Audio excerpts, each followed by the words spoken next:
kinsa pa naka-influence nimo nga mag-Polsay? By the way, before that, hello to Justin Kim Rosales and also si El Cid Hill or GJ Amante is a resilient student. Keep up the good work. That's Sir Papa. Hill. Ma'am. Ay, hello. Sir Noy.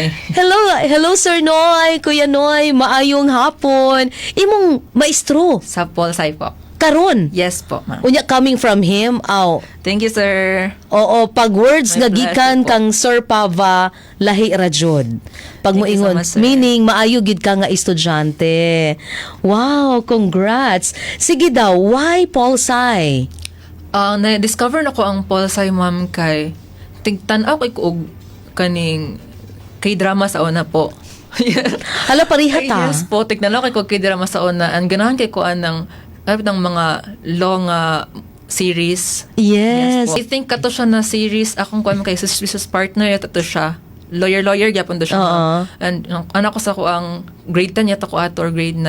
Pag mag senior high ko mag-unskid ko. Ay gusto ko okay. mag-attorney, mag-prosecutor jud ko. And na-discover na ko ang Polsay, dili dapat siya ang ako ang i-reconsider as pre-law. Ang ako dapat i-reconsider ato is ang education nga katong sa maraling panlipunan. Kaya pwede raman pud siya. Kay humanities man pud siya na part.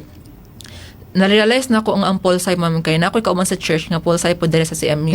Nga nice ni siya if gusto ko ka magkani. So, na-fascinate pod ko nga.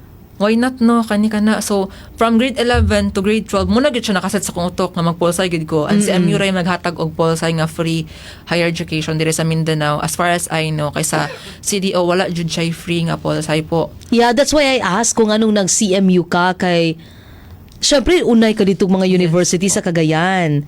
So, it's because of the political science. Nga free pa jud. Nga free pa jud. So, Yes that's the po. reason na ilhan nimo ang atong Vice President for Administration.